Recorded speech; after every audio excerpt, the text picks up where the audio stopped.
आजादी का अमृत महोत्सव।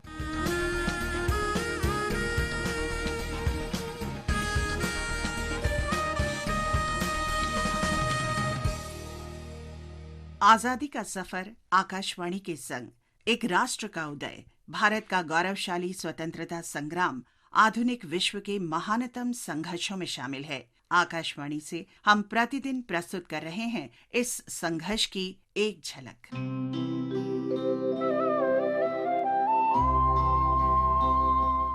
आज के इस कड़ी में हम राष्ट्रवादी हंसा जीवराज मेहता का स्मरण कर रहे हैं।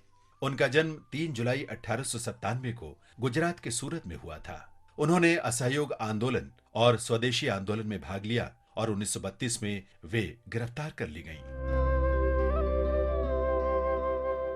हंसा जीवराज मेहता ने बड़ौदा कॉलेज में दर्शन शास्त्र का अध्ययन किया और उसके बाद इंग्लैंड में पत्रकारिता और समाज शास्त्र का अध्ययन किया। 1920 में लंदन में निवास के दौरान हंसा मेहता की मुलाकात सरोजिनी नायडू से हुई, जिन्होंने बाद में उन्हें महात्मा गांधी से मिलवाया और उन्हें स्वाधीनता आंदोलन से जोड़ा। हंसा जीवराज मेहता का राजनीतिक जीवन 1937 में बम्बई विधान परिषद के चुनाव में जीत के साथ शुरू हुआ।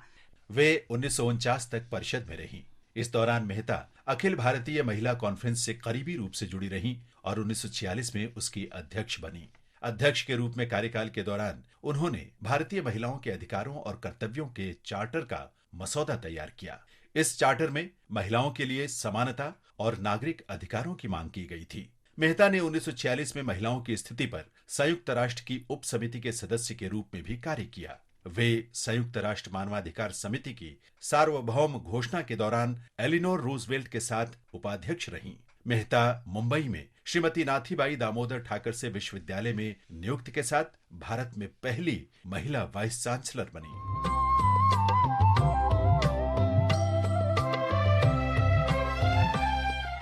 हंसा मेहता बम्बई से संविधान सभा के लिए निर्वाचित हुई, जहां उन्होंने महिलाओं के अधिकारों के पक्ष में मजबूती से तर्क रखे और समान नागरिक संहिता और आरक्षण पर बहस में हस्तक्षेप किया। मेहता संयुक्त राष्ट्र मानवाधिकार आयोग के लिए भारतीय प्रतिनिधि थी। उन्होंने मानवाधिकारों की सार्वभौम घोषणा के अनुच्छेद 1 में महत्वपूर्ण भूमिका निभाई और अधिकारों को समावेशी बनाने में योगदान दिया। सभी पुरुष स्वतंत्र और समान रूप से जन्मे हैं, इस वाक्य को बदलकर सभी मनुष्य स्वतंत्र और समान रूप से जन्मे हैं, ये करने का श्रेय भी हंसा मेहता को ही है।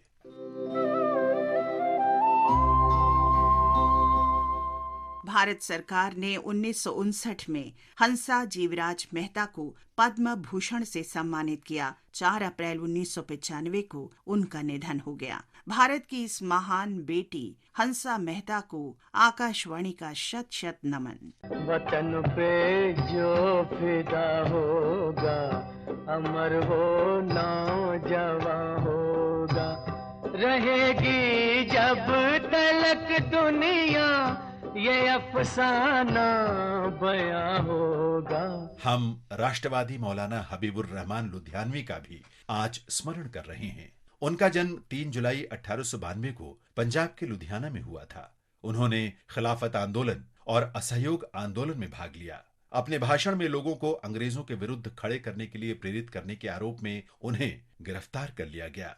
हबीब को कई बार जेल जाना पड़ा और उन्होंने लगभग 14 वर्ष देश की विभिन्न जेलों में बिताए। हबीब का संबंध स्वाधीनता सेनानियों के परिवार से था। उनके दादा शाह अब्दुल कादिर लुधियानवी 1857 में भारत के प्रथम स्वतंत्रता संग्राम के समय ईस्ट इंडिया कंपनी के विरुद्ध खड़े होने वाले पंजाब के प्रथम व्यक्तियों में शामिल थे। उनके निकट संबंधियों को भी जेल जाना पड़ा।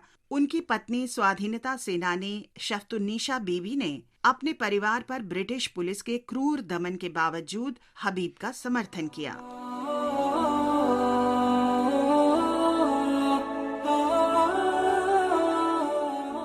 हबीबुर रहमान लुधियानवी ने जमीयत उल उलेमा ए हिंद में महत्वपूर्ण भूमिका निभाई और मौलाना अबुल कलाम आजाद की सलाह पर 1920 में मजलिस एहरार यानी द सोसाइटी ऑफ फ्रीडम शुरू की।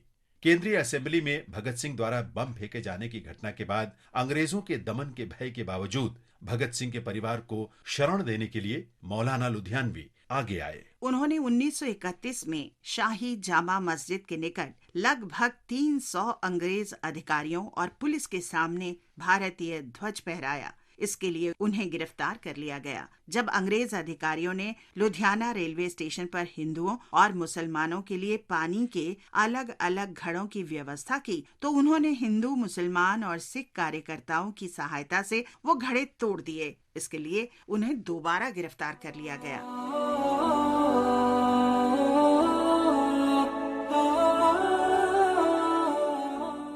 1947 के बुरे समय में खराब माहौल के कारण हबीबुर रहमान ने अपने मित्रों के परामर्श से लुधियाना छोड़ दिया।